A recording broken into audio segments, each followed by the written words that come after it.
Hola, pues bueno, vamos a comenzar ya nuestra reunión. Pues bienvenidos a esta primera sesión del año del Grupo de Estudios de Bioética Clínica y Neuroética. Les doy las gracias por haber venido y espero que, bueno, sea muy fructífera esta primera sesión. Bienvenidos a todos también los que nos están siguiendo desde donde quiera que estén y que, pues bueno, si tienen alguna duda, comentario o lo que sea, pues vamos a hacer lo posible para que se logre pasar a Mariel y a los ponentes y que esto llegue a ser interactivo también para que participen, ¿no? Y bueno, vamos a comenzar hoy con, más adelante el doctor les va a platicar desde dónde viene este grupo gestándose, ¿no? ¿Por qué se hizo? ¿Cuáles son los motivos? ¿Qué es lo que queremos de esto? Y también, pues, Marieli, por su lado, que es la parte que ella coordina la parte de bioética clínica, nos ayudará mucho en esta parte, que es la experta en el tema. Pues bueno, cualquier cosa, cualquier duda, ella está para apoyarnos. Y en cuanto al doctor, el doctor José Damián Carrillo nos va a llevar un poco de la mano en el tema de la neuroética y pues véanlo así, ¿no? Ellos son nuestros profesores titulares para apoyar en cada uno en su materia y pretendemos que de aquí no solo salga la práctica de la bioética y en todas sus ramas en cuanto a la neuroética clínica, sino también líneas de investigación y pues bueno, vamos a dar comienzo con la presentación de Marieli de los Ríos.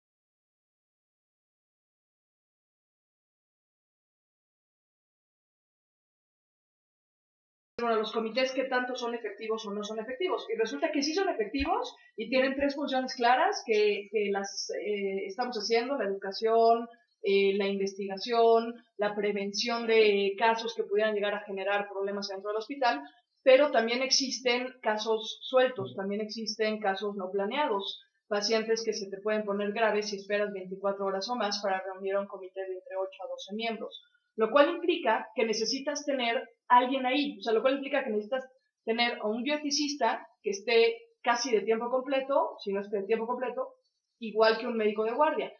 Y esta figura del bioeticista es en donde estamos altamente atrasados, porque el término de bioética clínica implica necesariamente esto, es decir, implica necesariamente el estar en el día a día de un hospital y poder acudir, que si a las 6 de la mañana hay un caso, pues ir a la cama del paciente o entrar a la cirugía si las cosas se complicaron. En México, desde el 2011, ya estamos trabajando en los comités hospitalarios de bioética, pero no estamos trabajando y desconocemos por completo lo que es bioética clínica.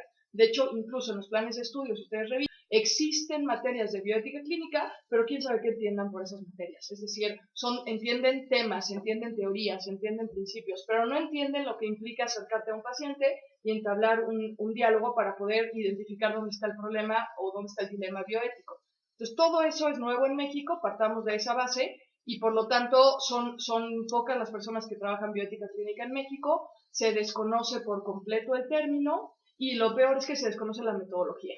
A veces y un poco nos forman en la academia para conocer teorías, para conocer autores y para conocer principios, pero cuando te enfrentas a un paciente se te desquebrajan todos tus principios y todas tus teorías porque ahí las cosas son muy diferentes. No existe una sola metodología en bioética clínica. Yo voy a presentar alguna, Teresita nos va a presentar otra de otro autor quizás un poquito más nombrado en Estados Unidos. Todas estas metodologías surgen de Estados Unidos, obviamente, de la práctica hospitalaria en Estados Unidos. Y en México lo que estamos tratando de hacer es importar estas metodologías y ver cuál de ellas se adapta más a la realidad mexicana, que como ustedes saben, trabajan en hospitales la mayoría, pues bueno, te enfrentas desde la escasez de recursos hasta la cuestión cultural. Entonces, lo importante es decir que no existe una sola metodología, vamos a tratar de discutir y me gustaría que discutiéramos qué metodología es la que más se aplica porque ustedes tienen una experiencia. Yo tengo experiencia haciendo bioética clínica en Estados Unidos, pero no tengo la experiencia de haciendo bioética clínica en México. Entonces, el objetivo yo plantearía como objetivo pues sí discutir lo que tiene que ver con la metodología de la bioética clínica y ver cuál de las metodologías podría adaptarse a México, ver cuáles son las circunstancias de México y en base a eso tomar lo que nos sirva de la práctica de Estados Unidos y lo que no tengamos de dónde sacarlo, pues inventarlo nosotros, ¿no? O sea, que sí seamos pioneros en bioética clínica en México.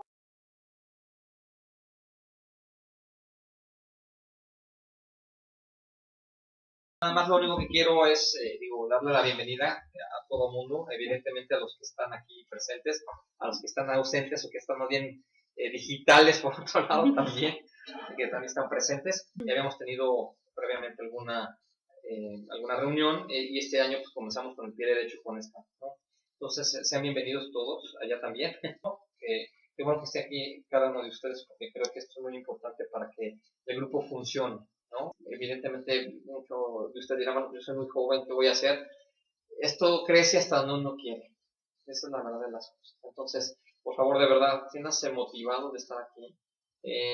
Yo creo que estamos haciendo historia. De verdad lo digo así, sin afán protagónico, pero no hay mucha gente que se dedique a esto, que tratemos de hacer esto de bioética clínica. Creo que, estamos tratando de hacer algo muy, muy trascendental. Estamos dando el machetazo para tratar de llegar al otro lado. No hay esos caminos, lo tenemos que hacer nosotros. Si podemos echarlo a andar juntos, pues que bienvenidos, de verdad. Estoy convencido que si cada uno se pone la camiseta y hacemos las cosas, podemos llegar muy lejos. En serio, de verdad. Nuevamente, gracias a las dos. Gracias, doctor.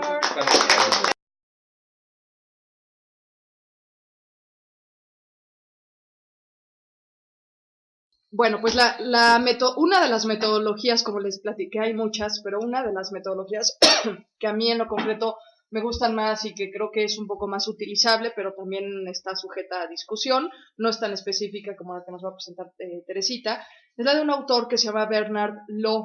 Bernard Law tiene un librito que se llama Resolving Ethical Dilemmas y está tomada de ahí, es decir, la ventaja de un libro como estos es que como un libro de Johnson, como un libro de Winsley, como un libro de Ziegler, etcétera, es que nos va poniendo casos y a partir de los casos te va dando teoría, pero muy aterrizada a los casos. Entonces, que al final del día eso es lo que nos importa en un tema como bioética clínica.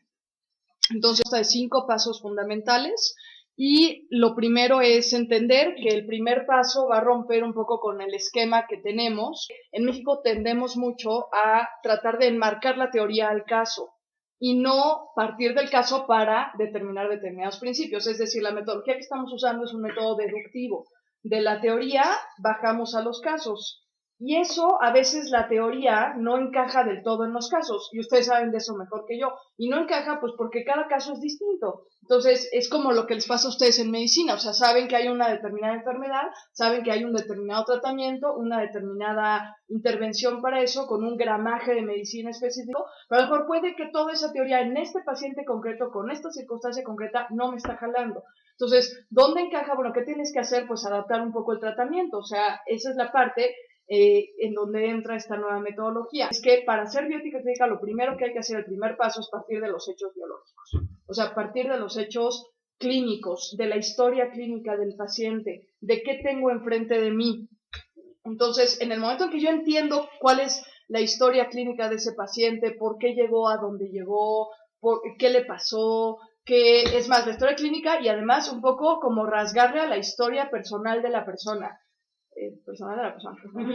No, sí, oye, es que es la falta de azúcar.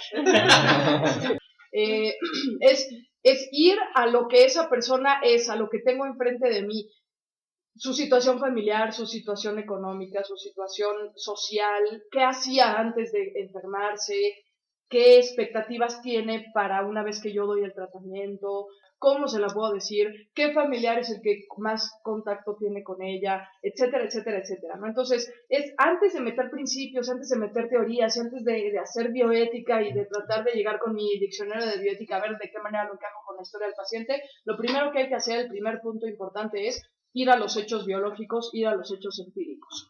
Punto número 2, que esta metodología propone, es hacer un análisis que ya conforme la práctica se va a ir haciendo de forma más rápida. Ahorita ya en general tenemos un poco más de experiencia en eso, pero siempre es algo que implica, pues como todo, ¿no? Implica romper esquemas, implica ir poco a poco, que es analizar cuáles son los valores y las preferencias del personal que va a atender, del personal de la salud. Hay que entender qué piensan, número 1, si están entendiendo o no la condición del paciente.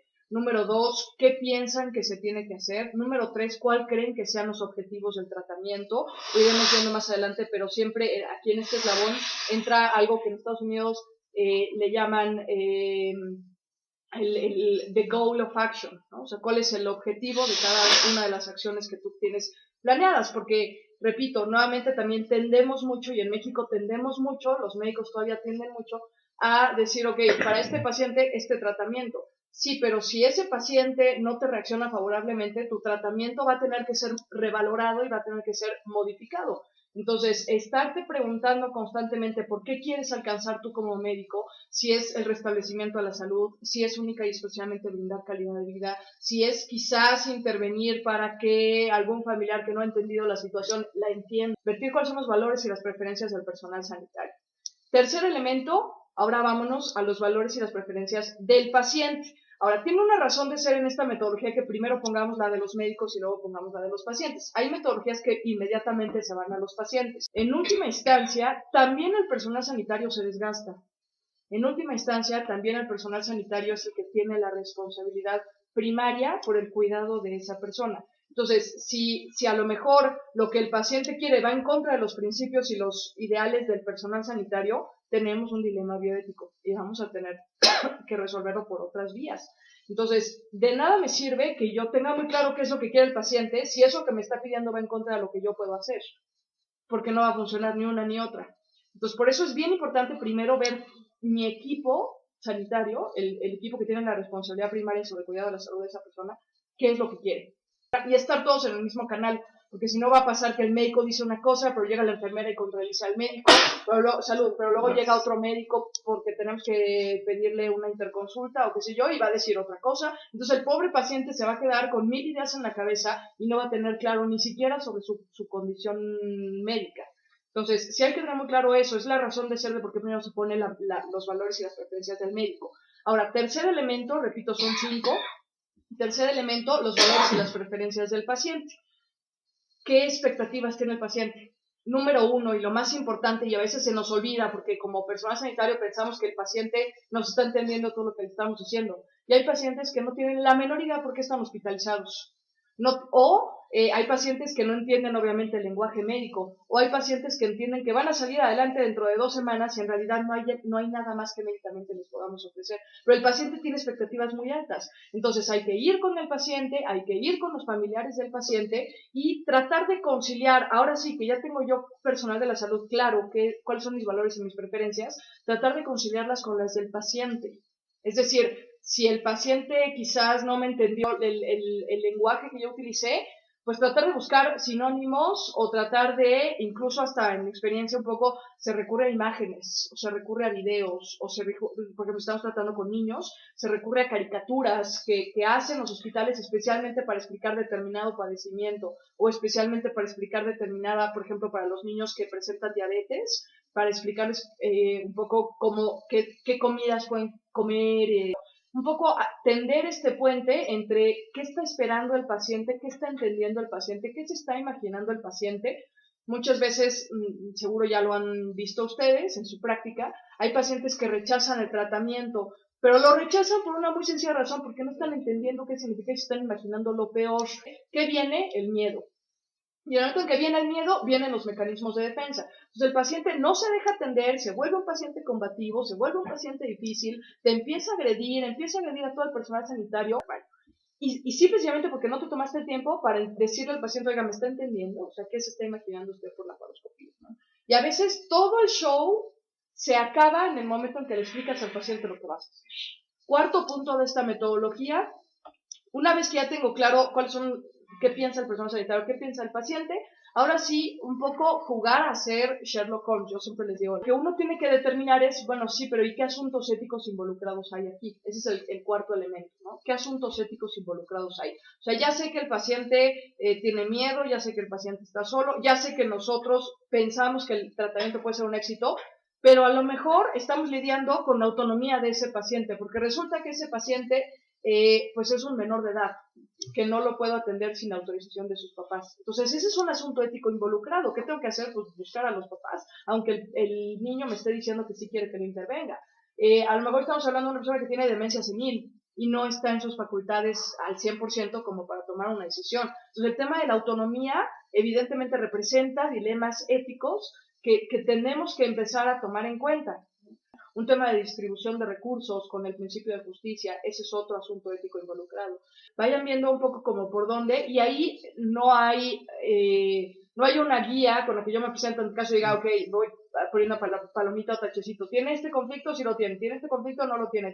No hay ninguna guía. Ahí es en donde entra el criterio del bioeticista, ahí es en donde entra la formación del bioeticista, ahí es en donde entra la experiencia del bioeticista, y sobre todo, y más importante, ahí es en donde entra la interdisciplinariedad de un grupo como estos. Y quinto y último punto, son un poco, aquí Bernard Law le llama consideraciones prácticas, es decir, cuestiones a lo mejor de tipo institucional, políticas institucionales, políticas hospitalarias. A lo mejor la práctica médica en un hospital privado evidentemente es muy diferente a la práctica médica en un hospital público, pero a lo mejor dentro de los hospitales públicos algún hospital tendrá otro tipo de políticas institucionales.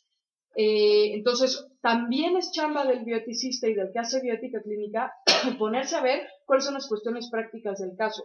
Si estás en el DF, habrá unas reglas. Si estás en el Estado de México, habrá otras. Pero si te vas a Mérida, habrá otras. Entonces, tienes que ir viendo cuáles son esas cuestiones prácticas que tienes que tener para poder ir sorteando los problemas, ¿no? Y a lo mejor va a haber muchas veces en que éticamente se deban hacer ciertas cosas, pero la política institucional no te deja hacerlas. Y en el mejor de los casos llegarás a un acuerdo, en el peor de los casos tendrás que acatar la política institucional, ¿no? O jugarte tu chamba. O a lo mejor es una política institucional que no me conviene ni a mí ni al paciente, ¿de qué manera la puedo cambiar? Eso también es chamba de un bioeticista. ¿De qué manera puedo ir modificando estas políticas institucionales? Eso implica dialogar, tener una gran capacidad de diálogo, tener una gran capacidad de escucha, tener una gran capacidad de tolerancia. Esto es, yo considero desde mi punto de vista muy particular, que es el futuro de la bioética en México. Tenemos que transitar hacia acá, hacia tener este tipo de contacto con los pacientes, lo que en Estados Unidos llaman bedside bioethics, hacer bioética en la cama del paciente. No en teoría, no en un pizarrón, no en principios, porque por eso ya hemos avanzado y ya lo sabemos. Lo que nos falta es, sí, pero ¿y esto y cómo lo aterrizo aquí? Resulta que este principio no me encaja aquí, por esto y esto. Resulta que me es insuficiente. Entonces, por eso un grupo como este